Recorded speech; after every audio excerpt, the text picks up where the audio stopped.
Hello and welcome to our first session about getting the best candidates possible for your company.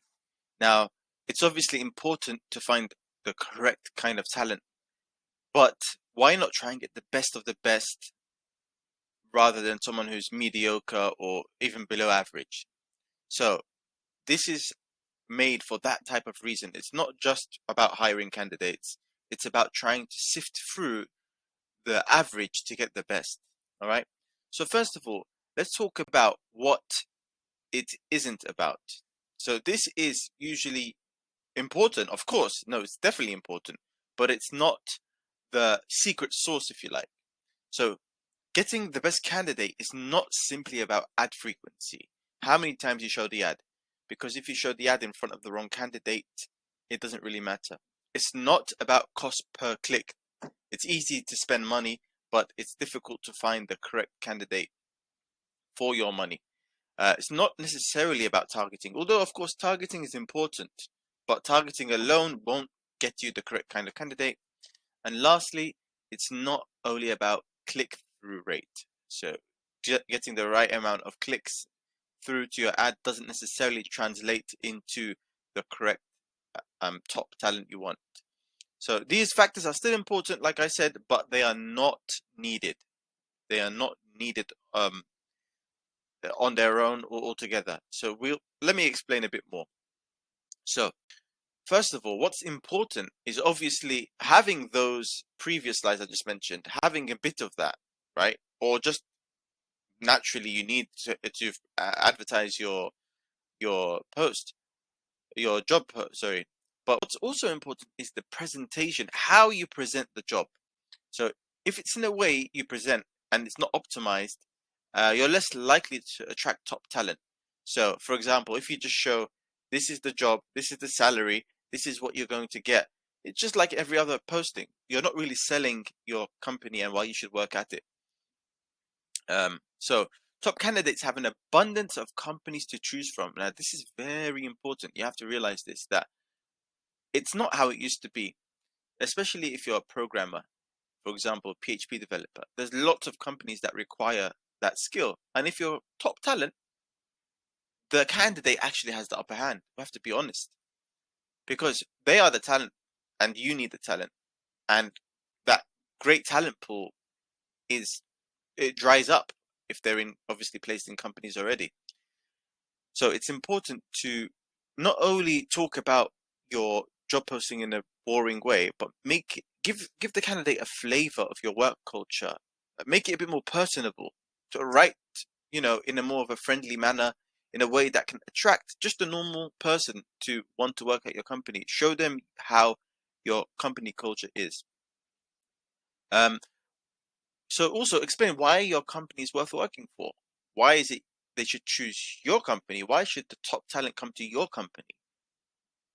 What can you offer the candidate in terms of salary and benefits? Highlight that and expound upon that and deliver that in a way that is presentable and palatable to the candidate.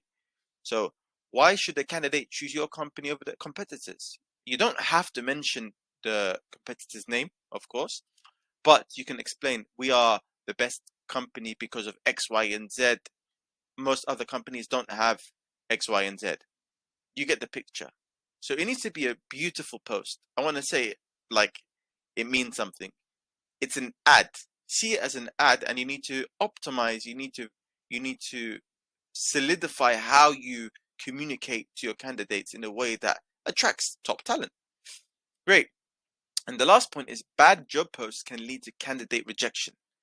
Let me explain. If a candidate sees the requirements of the job and then realizes after the interview that there's other requirements that are required of them, as in other job roles, they might reject the offer because they came into it thinking, I only have to do this, but now you're adding a whole list of other things I have to do. And that will create mistrust, and the candidate might reject it on those grounds. If they're top talent, they reject.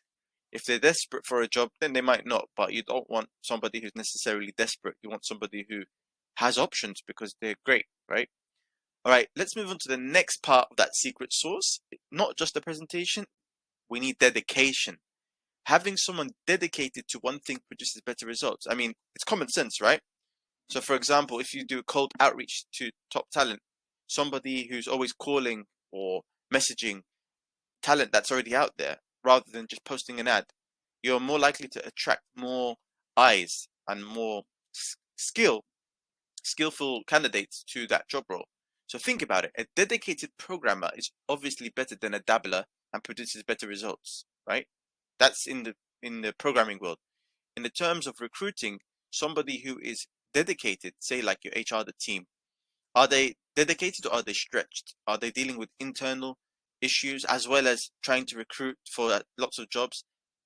Don't stretch your HR team too much. They're not going to have time to find talent the same way, say, an agency would, right? Okay, so the same goes for anything in life. Like I said, it could be a sport, it could be a job, or any interest, anything, a language. Okay, the question is, do you have someone on your team who is dedicated and interested in finding you top talent? Like I said, you may have an internal HR team, but are they doing a good enough job? Can they find top talent consistently? What I would say is consider using a recruitment agency if your budget allows for it and if it makes sense. It has to make sense both financially as well as um, if it works with the way your company works, basically. It will save you basically lots of time and headache. You won't have to post the ads, you won't have to worry about outreach, you won't have to worry about necessarily reference checks. Everything will be basically done for you. All you need to do is submit the job role to the agency. And that's obviously where Segway Recruitment comes in. So if you are looking to work with an agency, please do contact us. Um, Next, good thing about agency is you're only invoiced when a candidate starts to work. So you're not going to be invoiced for the ads they spend. You're not going to be invoiced for the footwork. It's only if they actually work in your company. And there's usually a guarantee of 3 months. Then you'll get refunded partial amounts of the fee. Or there might be a guarantee like we'll replace the candidate for free if the candidate resigns or is dismissed. So dedication, you need dedication. So first it was presentation, present the role immaculately. Dedication, have someone who is fully dedicated to filling that role. Next, momentum. Now you're thinking momentum? I know what momentum is, so why are you saying what is momentum? I want you to imagine something for a second. Imagine you're watching a cartoon like you did maybe when you were a kid, when you were younger, or even now, and you see the snowball rolling down the mountain and it gets bigger and bigger and bigger. The snowball effect. Momentum gives force behind anything you do, right? So if you create momentum, you can get candidate referrals to other colleagues the candidate may know. You get candidate accumulation, so you have a bigger pool for the future. Even if you decide not to hire a particular candidate at that point, you now have a pool of candidates you can contact in the future. Another thing is networking, being able to network among candidates in your sector.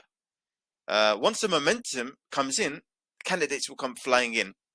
And it's very difficult to create momentum if you are doing this and you're trying to run everything else in your company. That's why, I want to plug it again, recruitment agencies are really a valuable asset because they have the momentum constantly and it just keeps growing and growing and growing.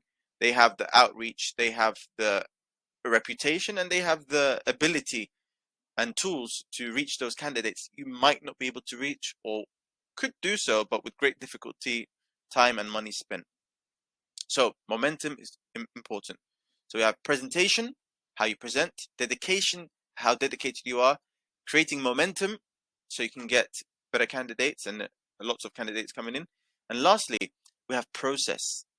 So how do you take candidates in? Do you sift through the candidate? Sorry, you should sift through candidates by creating a CV submission form. Now, you know, I don't know how you necessarily hire if you just use Indeed.com or Reed, but creating a CV submission form makes things really easy because a lot of the times candidates apply even if they don't qualify. Say you need someone with minimum of 3 years experience, but maybe somebody who's a graduate applies. So in the form, you'd ask experience, how long do you have? You have to put 3 on that form. It's like a mini application, but not really an application form because they still send you your CV. So don't bother with cover letters. I'll tell you why. Honestly, it's a waste of time. If you like the look of their CV, they meet your criteria, then you can get to know them via an interview. You don't need to waste time on reading a cover letter because you might have a massive, like, snowball effect. Like I said, with momentum, lots of candidates coming in. It will take a lot of time reading all those cover letters, and a lot of the time they're just made to please the employer. It's not necessarily true or how they feel, it's what they think you want to hear. So I think they are very outdated and unnecessary, especially when you're trying to get top talent. Okay. Also, have you streamlined your interviewing process? Do you streamline how you interview candidates? For example, do you use automated video interviews for your first round of interviews? This is a top tip. You guys should really listen to this very carefully. Instead of um, trying to interview everyone face to face in the first stage, see who passes your criteria via um, see who passes your criteria. Sorry, see who passes your criteria via the CV submission form as well as the CV. Then go to automated interviews, and whoever passes the automated interviews and you're happy with, then you can use Google Meet to schedule a live interview. And in my experience, that's the best process. It saves you time. It gets you a more refined candidate pool. And then if you must, you can conduct a face-to-face interview, but only for shortlisted candidates. Okay. So I hope I made sense. I didn't want to ramble on too long. The last slide is about action plan. Okay.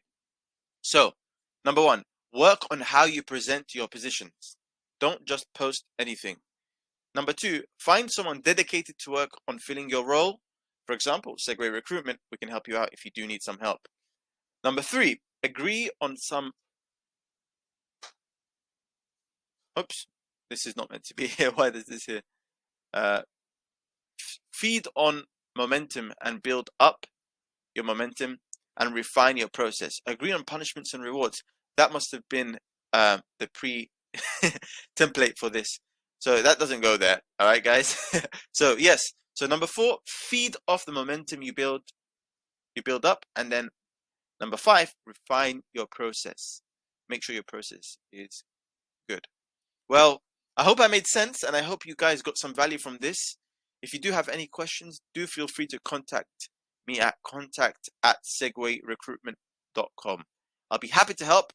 Good luck and have a wonderful morning, afternoon, or evening, whatever time it may be where you are. Take care, guys. Until next time.